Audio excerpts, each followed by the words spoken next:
Welcome to another story made by Oracle 1.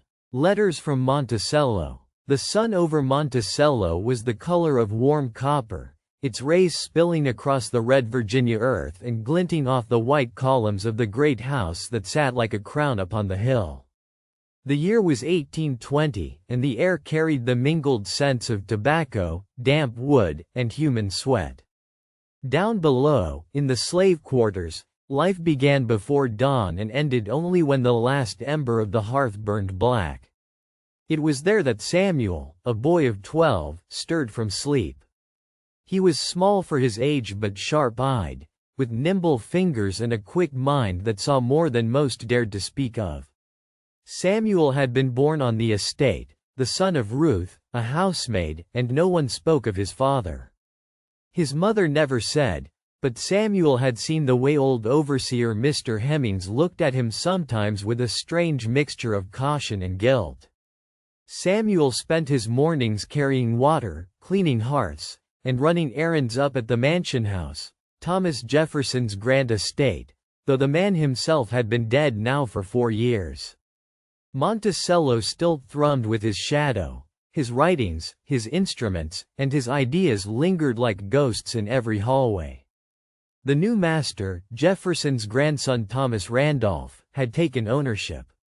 He was not cruel in the way some were, but he was pragmatic, concerned with crops and debts more than people. To him, Samuel was a small shadow among many, a pair of hands to fetch wood or sweep the parlor. Yet Samuel had one secret that separated him from every other child on the estate.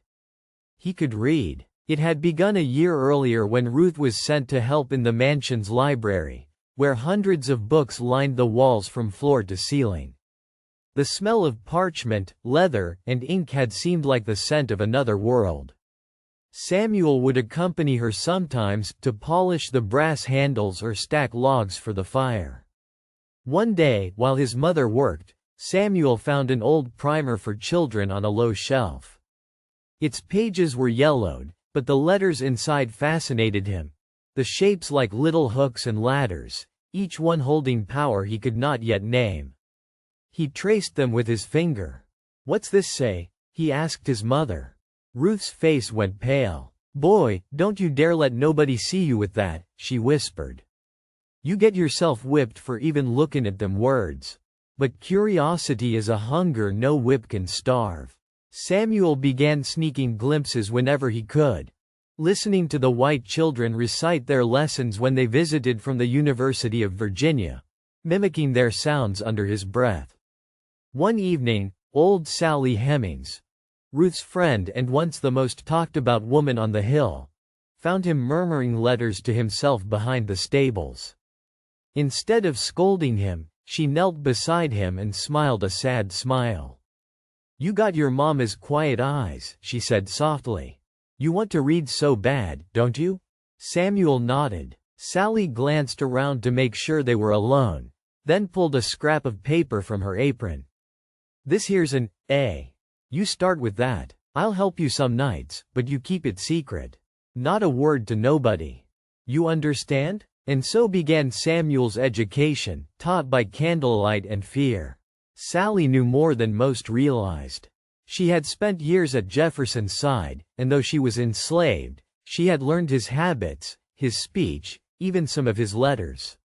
She passed on what she remembered, teaching Samuel how to shape sounds into meaning. By winter, he could stumble his way through a few short sentences. By spring, he was reading simple passages from that same battered primer. It was during one of those quiet nights in the library that Samuel's life changed.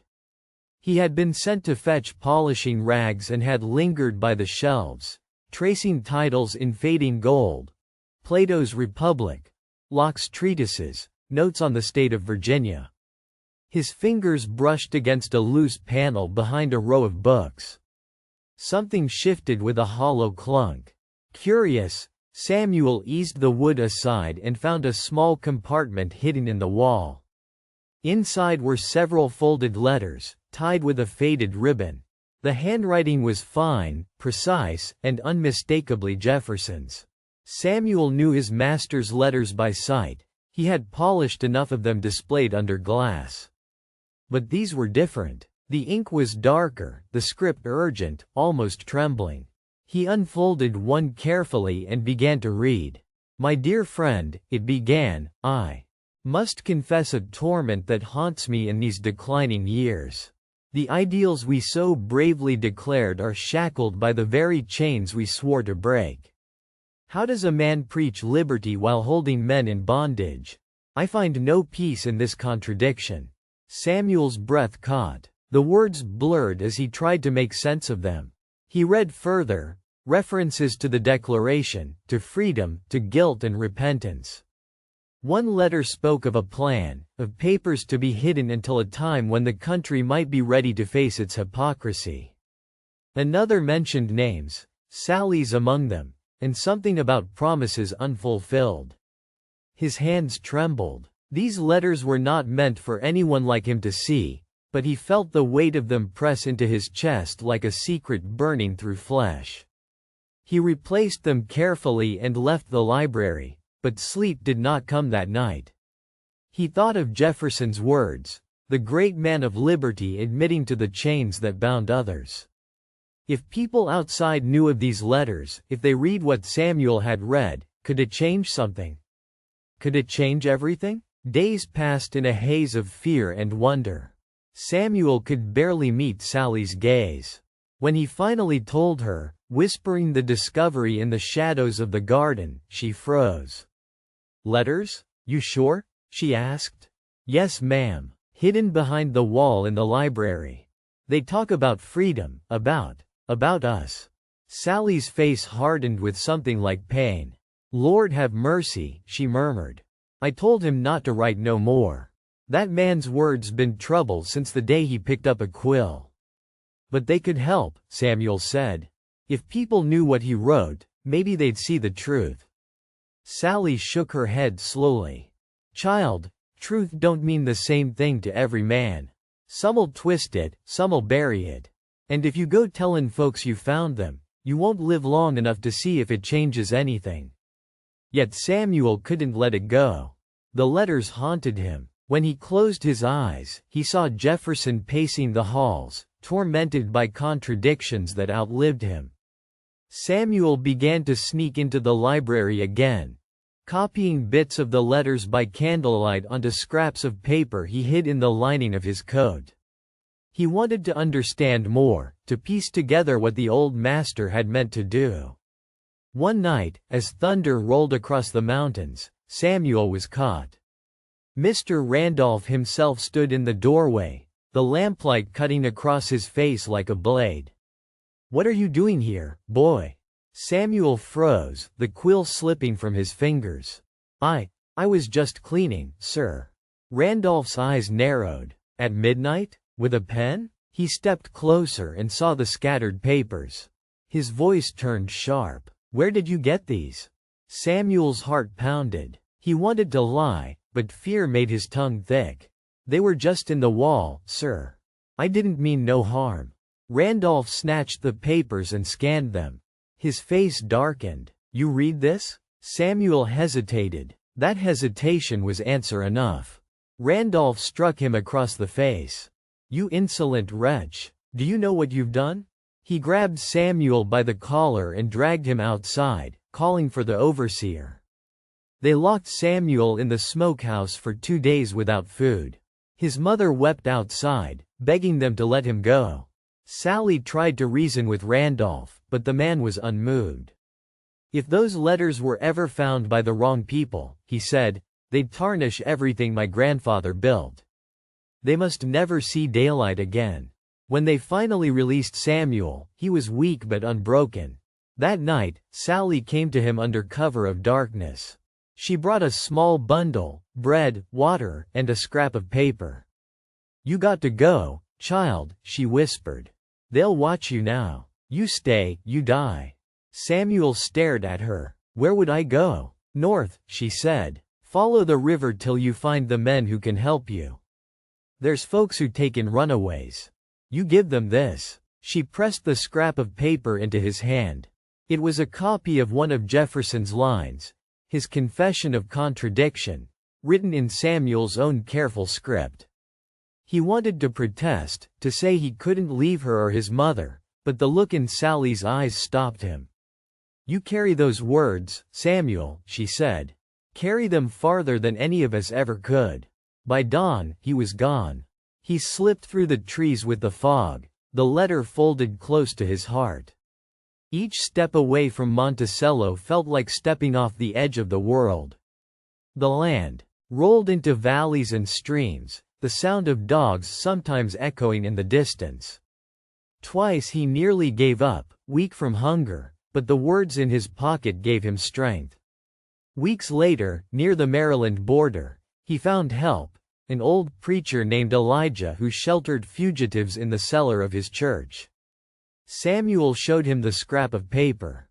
Elijah read it by lamplight, his brow furrowing as he whispered the words aloud. "My dear friend, how does a man preach liberty while holding men in bondage?" The preacher looked up, eyes wide. "Who wrote this?" "Thomas Jefferson," Samuel said quietly. "I found it in his house." Elijah stared at him for a long moment, then nodded slowly. "Child, you may have brought more than just words. You may have brought a mirror for a nation." Through Elijah, the letter made its way north, first to Philadelphia, then to abolitionist circles in Boston, and finally into the hands of a journalist known for stirring controversy. They printed it anonymously, calling it a hidden confession from a founder. It spread through whispers and pamphlets, igniting debates in taverns and parliaments alike. Some dismissed it as forgery. Others claimed it as proof that even the men who wrote of freedom had known their own sin. Samuel never saw the pamphlet himself. He kept moving, working odd jobs under different names, learning to write more fluently as he went. In time, he found his way to New York, where he joined a small school that taught freedmen to read and write. There, under a new name, he began teaching other children, passing on the gift that had nearly cost him his life. Years later, when the first rumblings of civil war began to echo across the land, Samuel was an old man.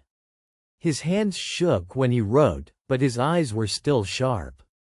One autumn evening, he sat by the window of his modest home and unfolded a piece of parchment, one of the copies he had made long ago, now yellowed with age. He read the words again, and they still burned with truth. "The ideals we so bravely declared are shackled by the very chains we swore to break."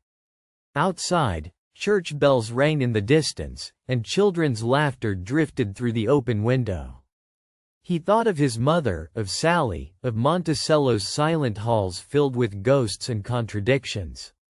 He thought of Jefferson, the man who wrote of freedom and lived with bondage, and of the boy who had stolen his words to set them free. Samuel closed his eyes and whispered to the wind, "Maybe one day, the world will understand." And though the letters themselves would vanish into the tides of history, their echo endured, in every voice that dared to ask how liberty could live beside chains, and in every hand that learned to write its own freedom. For more stories, like and subscribe.